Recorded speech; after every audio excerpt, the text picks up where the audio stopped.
Hello, Tri-Cities, and welcome to the 2021 Vote for Business Candidate Forum, the only region-wide business-focused candidate forum in the Tri-Cities. It's all brought to you by the Tri-City Regional Chamber of Commerce. In this forum, you'll be hearing from candidate Ken Short, running for Kennewick City Council, position 4 at large. His opponent, Bill McKay, was unable to join us this morning because of technical difficulties. I'm Madeline Carter, the morning news anchor at KNDU. I'm happy to be with you this morning, and voting begins as ballots start appearing in mailboxes already on October 13th, and they will continue through Election Day, Tuesday, November 2nd. I want to say thank you for joining us to learn about candidates' thoughts and positions on issues that impact our local economy and business community. Now, a message from the President and CEO of the Tri-City Regional Chamber of Commerce, Lori Matson. Thank you. I'd like to take a brief moment to thank the Chamber's Board of Directors and our Local Government Affairs Committee for their leadership in supporting the advocacy efforts of the Regional Chamber, and especially our sponsors, AYB Drafting, Cascade Natural Gas, and Hayden Homes. The Chamber supports positions that preserve and promote a positive business climate. As the foremost advocate and voice for business, the Chamber leads the region by advancing policies and positions that strengthen business and improve the local economy and quality of life.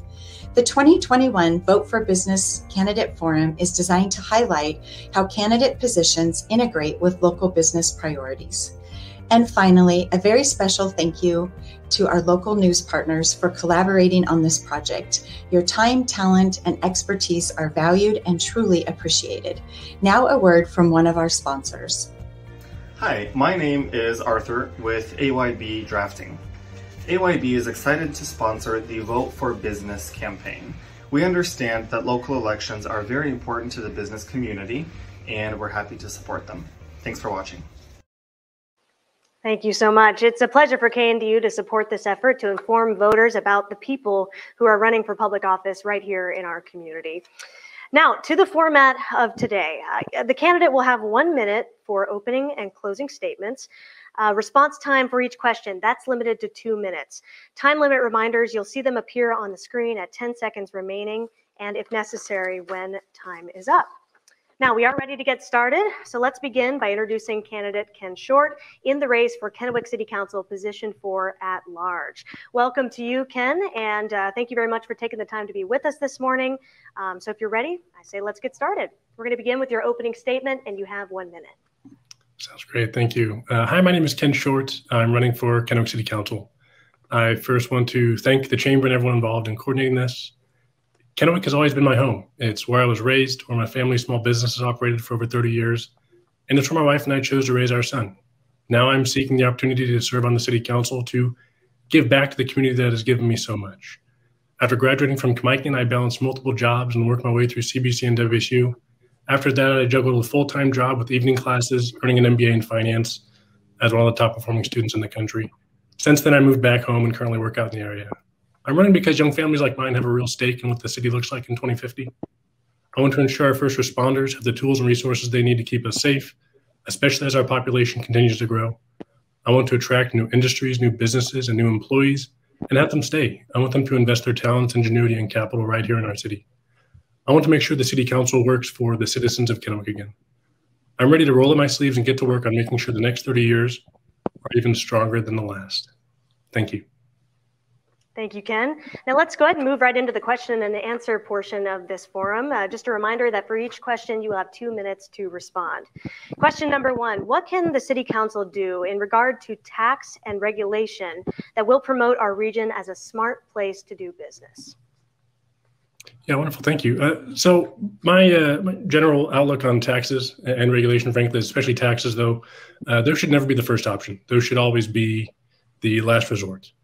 I've talked with countless voters across the city about the income tax ban. Was happy to see the City Council move forward with that.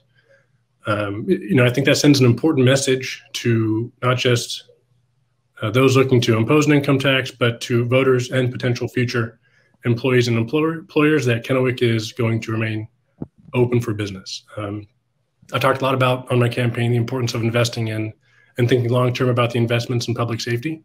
And that is going to cost money, but I think a lot of that can be accomplished through a greater prioritization of government approach to budgeting, or POG, if you will, Just as I pay my mortgage before I pay Netflix bill, the city should be looking at doing that same thing. So making sure that we're always putting things like public safety, clean water at the top of our funding list, and then the rest goes from there. So actually going through and making priorities.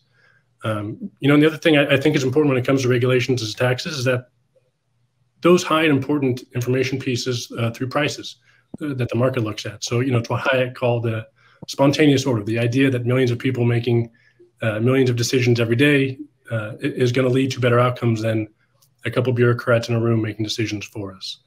And so it doesn't take even a half decent economist to show, though countless economists have, that business, entrepreneurs, and customers, unencumbered by overbearing regulations and price inflating taxes, lead to a more efficient allocation of resources, which is just economists speak for better outcomes for businesses, consumers, and communities. So my role in the city council, I think, is going to be making sure that where we can avoid new taxes or increase taxes, we do that. And then working with my colleagues to make sure that we're moving overburdensome regulations out of the way of our developers, businesses, and ultimately consumers. All right. Well, question number 2 for you, Ken. The current labor shortage, it impacts our local businesses. As a city council member, what can you do to foster, attract, and retain talent to build the next generation workforce? Yeah, wonderful question. A personal project of mine, this is both as citizen Ken Short and Councilmember Ken Short, is advocating for a greater use of apprenticeships in our education systems. Apprenticeships answer really 2 key questions. So how to widen the routes to rewarding careers for young people, and then how to improve the match between skills and jobs and careers, right? But as far as what the city can do, I think we can, one, invest in those amenities that will attract future employees and future possible employers to Kennewick. So increasing that quality of life piece, which I think is something called out in the My Try 2030 program. I appreciated that. So for example, I know one of the issue areas mentioned in the My Try program is the importance of community gathering spaces. So I'd like to invest more in our parks and those areas, that some of those amenities like I talked about, that are going to be able to attract and retain future employees to the area, the future workforce. Also, I think where the city can take a better step in is improving housing affordability. And you do that by eliminating unnecessary hurdles to development. So I think estimates say that for roughly every $1,000 added in development costs, another 2,500 households are priced out of the market. And so that really puts into perspective what all those added fees and fees here and there and taxes here and there lead to in the end. I think the city can also do a better job of increasing the availability, of innovative housing types. So things like ADUs or cottage homes, tiny homes, you may have seen them. And then also just by advocating the principles of economic freedom, of free markets, allowing for that greater human flourishing, the opportunity to use one's gifts to their highest potential. And so I quoted Hayek, so I'll lean on Adam Smith now, talked a ton about division of labor being limited by the market. So the more employees and families we can attract to Kennewick, to the region, the greater our talents and specializations can serve those around us, and gives business the better opportunity to pair their hiring needs with the talents and capabilities of the available workforce. All right, Mr. Short, need to stop you there. Next question, as a city council member, what specific investments by the city will you champion to encourage diversity of business and economic growth in Kennewick?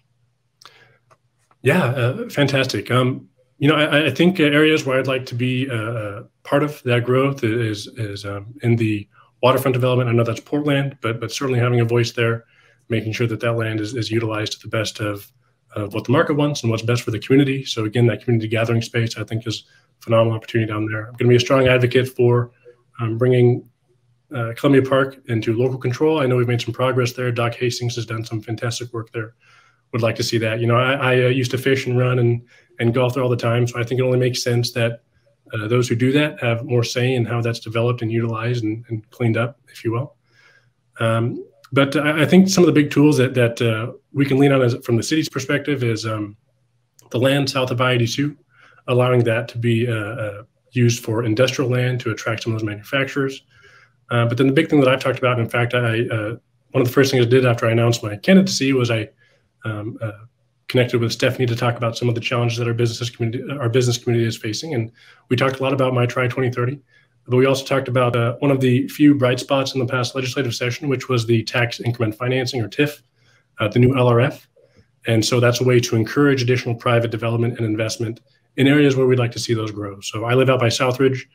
I see every day the incredible impact that the LRF had on our community and this community out here in terms of growth and some of the businesses and restaurants we've attracted to this area. So I think by using those tools that the legislature have provided us in that TIF program, the city of Kennewick can really help pave the way for private industry and developers to provide those services and businesses and opportunities that the market and community wants across our city. So. And final question for you, Mr. Short. The My Tri 2030 Regional Vision Project is a community-driven effort to drive collaborative action. How do you see the cities collaborating, coming together to solve shared problems and advance regional initiatives?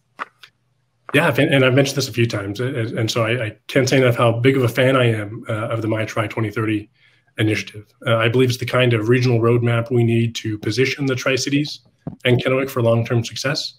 The 6 opportunity areas, along with some of the trends pulled from the community engagement research, paint a really clear picture of the issues local leaders should be working to tackle. So thank you to everyone involved in leading that. And like I said, one of the first things I did when I announced my campaign was connect with Stephanie at the Chamber. And I think we spent about 80% of our conversation talking about the importance of regional partnerships, the My Tri 2030 goals. And so I've even gone out and chatted with a few of the folks involved in the opportunity area councils to get their perspective. Like I said, the community gathering piece was one of them. I know agricultural, education, energy are some of the areas there. And so I think what it comes down to is Kennewick really needs council members committed to a regional vision, understanding that the benefits of one city don't come at the cost of another, and leadership that doesn't look to meddle in the elections of other cities, isn't actively harming Kennewick's relationship with our regional partners, but leadership that's working with colleagues across the region, fostering their relationships and improving them with groups like the Chamber, like Visit Tri-Cities, like the Port, because that's how we can move Kennewick and the Tri-Cities forward. And so I look to be a champion of that regional vision. I look to reach across the river there and work with our colleagues in different cities, regardless of who's elected in those positions, because at the end of the day, I think we all have the same vision, the same focus of doing what's best for the community at large. And so I'd like to bring that vision of regional partnership, of long-term thinking to the city council. And frankly, it was a major reason why I jumped into the race to begin with. So. All right. Well, thank you very much, Mr. Short. That closes the question and answer period here, but we're going to end this forum with closing statements. So why don't we go ahead and start with you, and we've got 1 minute for that closing statement. Okay, great. Well, thank you again for the opportunity to present a few of my ideas here today around the future of our economy and making sure that Kennewick stays open for business. I've knocked on over 5,000 doors so far all across the city, with plans to knock on thousands more before Election Day. The stories and challenges I've heard at the doorstep are why I'm running. I'm running for the young family struggling to afford that first home. I'm running for the young professional trying to decide where to start and grow their career. I'm running for the entrepreneur fighting every day to make their dream a reality. I'm running for the grandparents worried about keeping their city safe for their grandchildren. I'm running to ensure the city council works for citizens of Kennewick again. The last few years have seen a council bogged down by infighting and petty politicking. There's simply no room for that in city government. After all, potholes aren't partisan. So my first and only priority is representing the Kennewick community. So if you are ready to get to work and making Kennewick an even better place to live, work, and start your business, I hope you'll join my campaign and cast your ballot for me this general election. Thank you. Thank you so much, Ken. I just want to say I appreciate you for taking the time to be with us for the Tri-City Regional Chamber's 2021 Candidate Forum, featuring one of the candidates running for Kennewick City Council position for at-large. And just a reminder for everyone, if you're just joining us, the opponent, Bill McKay, was unable to join us because of technical difficulties this morning. And as we begin the countdown to Election Day on November 2nd, it'll be here before we know it. Please remind your friends in Kennewick to watch this, share, and get out to vote. You can find this video and other candidate forums all on the Tri-City Regional Chamber website. That is tricityregionalchamber.com. And again, I want to say thank you to the Chamber, us here at KADU, the candidates and sponsors, Cascade Natural Gas, AYB Drafting, and Hayden Homes. And a special thanks to all of you for taking the time to watch this, and just make sure that you're informed as you get ready to vote. I'm Madeline Carter, the morning anchor of KNDU, and I remind you to get out there and vote.